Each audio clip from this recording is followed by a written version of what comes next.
जब घर में आग लगती है तो धुआं आसमान तक जाता है। दिल्ली में लाल किले के पास हुए धमाके का धुआं अब सीधे कश्मीर की वादियों तक पहुंच चुका है और वहां इस वक्त आग लगी है, लेकिन सुरक्षा बलों की कार्रवाई की।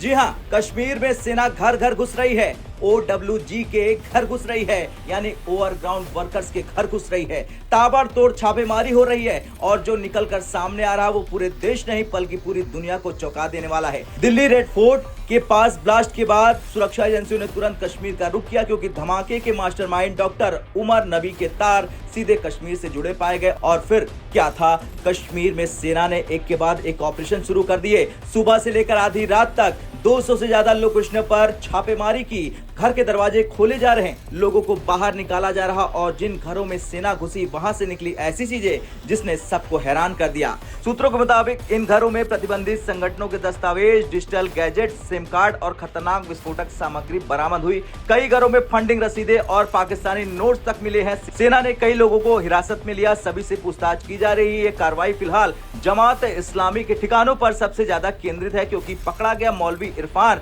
जो इस पूरी साजिश का आदर्श फैक्ट्री कहा जा रहा है, वो इसी संगठन से जुड़ा है। मौलवी इरफान एक ऐसा नाम जिसने कश्मीर के कुछ युवा डॉक्टरों को कट्टरपंथ की राह पर धकेला और यही मौलवी इन डॉक्टरों का मानसिक हैंडलर था, जो धर्म के नाम पर जंग का पाठ पढ़ा रहा था। सेना के अनुसार इरफान ने कई डॉक्टरों और छात्रों को भारत विरोधी जिहाद में शामिल किया।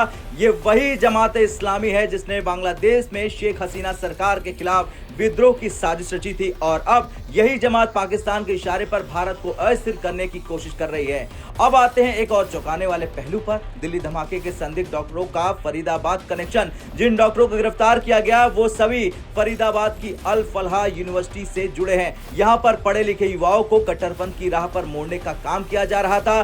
डिफेंस एक्सपर्ट इसे व्हाइट कॉलर टेरर इकोसिस्टम कह रहे हैं, यानी अब आतंक सिर्फ बंदूक से नहीं बल्कि ब्रेन वॉश और डिग्री के जरिए फैलाया जा रहा था। ध्यान देने वाली बात यह है कि इन यूनिवर्सिटी के हॉस्पिटल्स में करीब 40% डॉक्टर कश्मीर से हैं, जबकि फरीदाबाद की लोकल डेमोग्राफी के हिसाब से इतनी बड़ी संख्या में कश्मीरी डॉक्टरों का होना खुद में एक बड़ा सवाल है। अब एजेंसियां जांच कर रही कि कहीं ये संस्थान भर्ती केंद्र तो नहीं बन गया आतंकियों के लिए।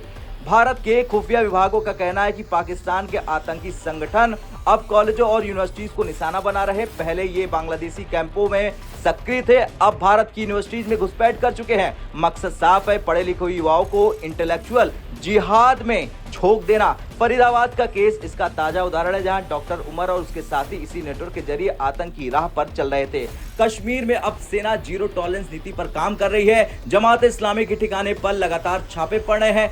सैकड़ों गांवों को सील किया गया है और हर मस्जिद, मदरसा और एनजीओ की फंडिंग स्कैन की जा रही है। कई जगहों से हवाला ट्रांजैक्शन के सबूत खोजे जा रहे हैं, जिनका सीधा पैसा पाकिस्तान के कराची और रावलपिंडी से ट्रांसफर होने की खबर पाई जा रही है। कहने का मतलब यह है कि दिल्ली में जो धमाका हुआ उसकी जड़ें सिर्फ दिल्ली तक सीमित नहीं है, वो गहरी है और कश्मीर के अंदर तक जाती है। खैर, दिल्ली का धमाका सिर्फ एक विस्फोट नहीं था, ये उस छिपे हुए युद्ध का संकेत था जो हमारे भीतर, हमारे शहरों में चल रहा है। सेना अब उस युद्ध को घर घर जाकर खत्म कर रही है। कश्मीर के घरों से जो सबूत मिल रहे हैं वो इस बात का सबूत है, प्रमाण है कि भारत के दुश्मन अब नई चालें चल रहे हैं। लेकिन जैसा कहते हैं ना, सूरज चाहे कितना भी देर से निकले, अंधेरा ज्यादा देर तक नहीं टिक पाता। आज भारत जाग चुका है, सेना मैदान में है और आतंक का खेल खत्म होने को है। जय हिंद।